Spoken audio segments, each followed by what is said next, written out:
નમસ્કાર દર્શક મિત્રો, આજે આપણે એક એવા દંપતીનો ઇન્ટરવ્યુ લેવા માટે આવ્યા છે કે જેમને ત્યાં સંતાન પ્રાપ્તિની સમસ્યા હતી, એટલે કે લગ્નના ઘણા વર્ષ સુધી એમને ત્યાં સંતાન નહોતું. તો આપણે એમના પરિચય સાથે જ જાણીશું કે એમને કેટલા વર્ષથી અને સંતાનની સમસ્યા હતી અને કેવી રીતે એ સમસ્યાનું સમાધાન મળ્યું. તો સૌપ્રથમ તમારો પરિચય આપજો. શું નામ છે તમારું? બોલજો તમારું નામ. પ્રકાશભાઈ રતુભાઈ હળપતિ. તમારું નામ? તેજલબેન પ્રકાશભાઈ હળપતિ. ઓકે, હવે મને એ જણાવો કે તમારા લગ્ન કયા વર્ષે થયેલા હતા?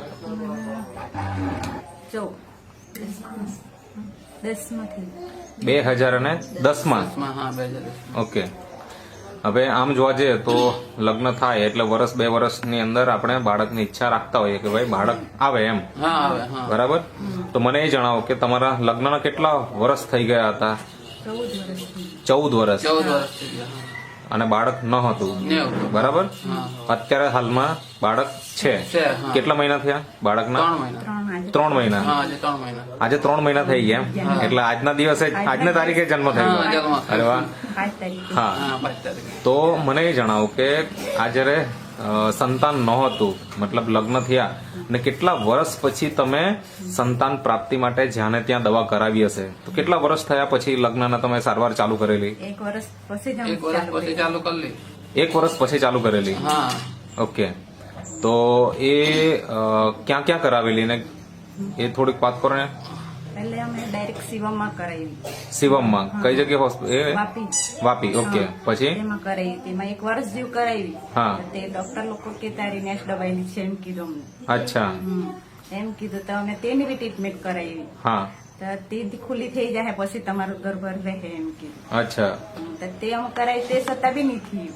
ઓકે, એટલે ડોક્ટર નું કહેવાનું એવું હતું કે રિપોર્ટના હિસાબે કે ભાઈ તમારી નસ દબાયેલી છે અને એના કારણે આ પ્રોબ્લેમ છે. બરાબર. તમારે કોઈ સમસ્યા છે એવું કઈ નહીં કીધું? એમને જ સમસ્યા છે. ઓકે, પછી ત્યાર પછી બીજી જગ્યાએ, મતલબ ક્યાં કેટલા મહિના ટ્રીટમેન્ટ કરાવેલી? વર્ષ જેવું પછી કરી. વર્ષ. ઓકે, પછી બીજી જગ્યાએ ક્યાં આગળ?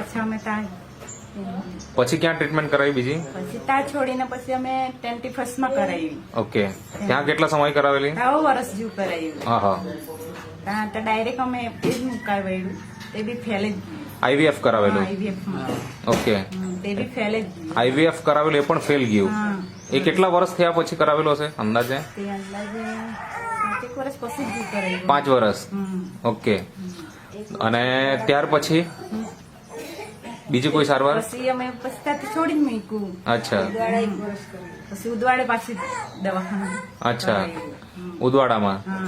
અચ્છા, તો ત્યાં મતલબ તો ડોક્ટર નું શું કહેવાનું હતું ત્યાં? ડોક્ટર કે નોર્મલ જ રિપોર્ટ બધા બતાવે. અચ્છા, મતલબ કે અલગ અલગ જગ્યાએ સારવાર કરાવી. જોઈએ અમે. હા, અને એ સિવાય પછી કોઈ ભગત નું કે એમ તેમ તમે બહાર કઈ કરાયું? તો બહુ બધા કરાવ્યા. અચ્છા, ક્યાં ક્યાં ગયેલા? તમારે ઘેરે બી કરાવી દે સામાન. અચ્છા, બધી જગ્યાએ. તો બી અલગ અલગ ગામના નામ જેવું બોલવાય? કયા કયા વિસ્તારમાં? એક ઉદવાડા ગયેલા. અચ્છા, પારડી, દેગામ, પછી અહીં તંબાડી ગયેલા. અચ્છા, પછી નાનાકુંડા ગયેલા. હા હા હા. દમણ ગયેલા. કેટલાક ભગત ને બતાવ્યો છે? 40 થી 45 લોકો. ઓહો હો હો.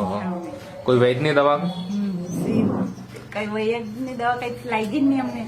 વૈદ્યની દવા કોઈ કરાવેલી ખરી? નહીં કરાવી. અચ્છા, ડોક્ટરની દવા ચાલતી હતી એ પણ, એમાં પણ કઈ થયું નહીં.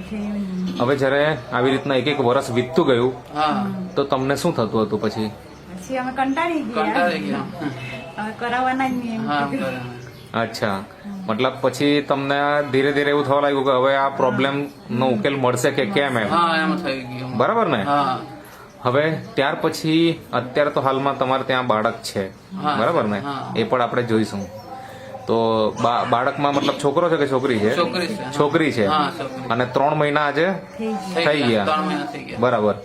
તો આજે બાળકનું જે તમને રિઝલ્ટ આવ્યું, બરાબર, તો એ કેવી રીતના, એ થોડીક વાત કરો. શીતલબેન જણાવ્યું. આજે અહીંયા બાજુમાં બેસેલા છે આ શીતલબેન, એમણે તમને માહિતી આપી. અચ્છા, એ લોકો તમારા કોણ થાય? જેઠાણી લાગે.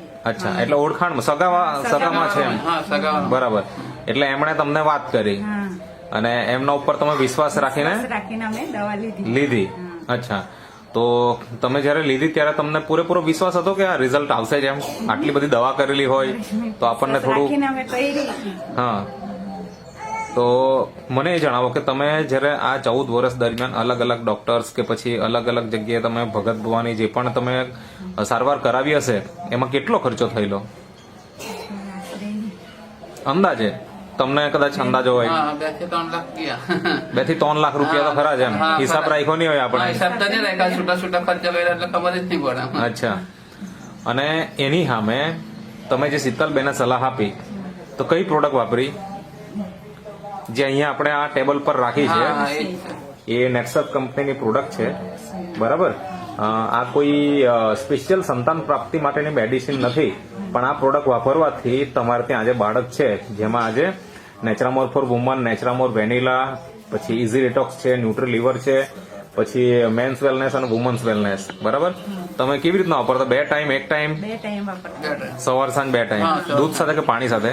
દૂધ સાથે. દૂધ સાથે લેતા. હા. ઓકે, તો આ વાપર્યાના કેટલા દિવસ કે કેટલા મહિનાની અંદર તમને રિઝલ્ટ દેખાયું? 3 મહિનામાં જ રિઝલ્ટ મળી. 3 મહિનાની અંદર રિઝલ્ટ મળી ગયું. હા. બરાબર. તમને ખબર કેવી રીતના પડી રિઝલ્ટ મળી ગયું એમ? તમે પોતે ટેસ્ટ કર્યો કે પછી કોઈ ડોક્ટરને બતાવ્યું કે કેવું? નહીં. જાતે જ ટેસ્ટ કર્યો? હા, જાતે જ. એટલે ડોક્ટરને બતાવી બતાવ્યું 3 મહિના ચાલુ કર્યું, પછી સેક એમ કર્યું. હા. તો સેમ કીધું. તો તમને શરીરમાં પહેલા તો શું શું સમસ્યા હતી એ દૂર થઈ? પહેલા એ જણાવો. તમને માસિક ધર્મના કોઈ પ્રોબ્લેમ હતા? પ્રોબ્લેમ હતો અમને. કેટલા મહિના આવતું કે કેવું કઈ? પ્રોબ્લેમ તો 2 મહિના 3 મહિના થઈ જતું. 2-3 મહિને માસિક ધર્મ આવતું, બરાબર? ઓકે, બીજી કોઈ સમસ્યા તમને? કંઈ નહીં. ઓકે, માસિક ધર્મની સમસ્યા હતી. અને જ્યારે ડોક્ટરને બતાવ્યું ત્યારે એમણે કીધું કે નસ દબાયેલી છે એમ. બીજું શું કોઈ ડોક્ટર કઈ કહેતા? બીજું કઈ નહીં. તો આવી સમસ્યા હતી. અને એક વખત આઈવીએફ પણ કરાવ્યું અને 3-1 લાખ રૂપિયાનો ખર્ચો થઈ ગયો. હા. તો આ જે આપણે નેટસપ કંપનીની જે પ્રોડક્ટ છે જે અહીંયા આપણે ટેબલ ઉપર રાખી છે એનો ટોટલ ખર્ચો કેટલો કર્યો તમે? એનો 45,000. Okay, total. એટલે કે તમે જ્યારે પ્રેગ્નન્સી રહી ત્યાં સુધી તો વાપરી જ, પણ ત્યાર પછી તમે અમે લીધી ચાલુ રાખ્યું ને? હા, ચાલુ રહી. અચ્છા, તો ત્યારે તમે શું વાપરતા હતા? તે પાવડર પાવડર જ ખાલી વાપરતા ને? હા, powder. ઓકે, તો મતલબ ડિલિવરી થઈ ત્યાં સુધી તમે વાપર્યો કે અત્યારે બી ચાલુ જ છે? ને અત્યારે બંધ થઈ ગયું. અચ્છા, અત્યારે બંધ છે, પણ ડિલિવરી થઈ ત્યાં સુધી 8 મહિના સુધી જે લીધું 8 મહિના તમે ચાલુ રાખ્યું.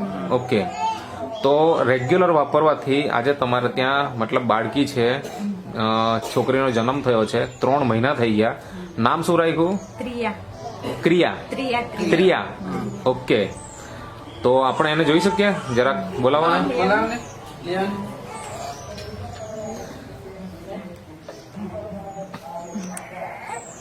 હા, તો દર્શક મિત્રો આપણે જોઈ શકીએ આ બાળકી છે એકદમ તંદુરસ્ત. જન્મે ત્યારે કેટલો વજન હતો એમનો? 3 કિલો. 3 કિલો, એટલે એકદમ તંદુરસ્ત. 3 કિલો 100 ગ્રામ જેવું. અને 3 મહિના થઈ ગયા છે. તમે જોઈ શકો છો એકદમ જોરદાર રિઝલ્ટ આપણને મળ્યું છે. કેવું લાગે તમને 14 વર્ષ પછી જયારે બાળક હવે તમારે ત્યાં આવ્યું તો? હે? ખુશી. ખુશી? પેલા કેવું થતું હતું? પેલે નારાજ જ વેરી. મળશે કે કેમ રિઝલ્ટ? આટલી બધી દવા કરી, બરાબર ને? એવું મનમાં ચાલતું હોય. ચાલતું હતું. હા. પણ આજે મતલબ 14 વર્ષ થઈ ગયા અને પછી જયારે આપણને બાળક મળ્યું હોય તો ખરેખર ખુશીઓ તમે જોઈ શકો છો.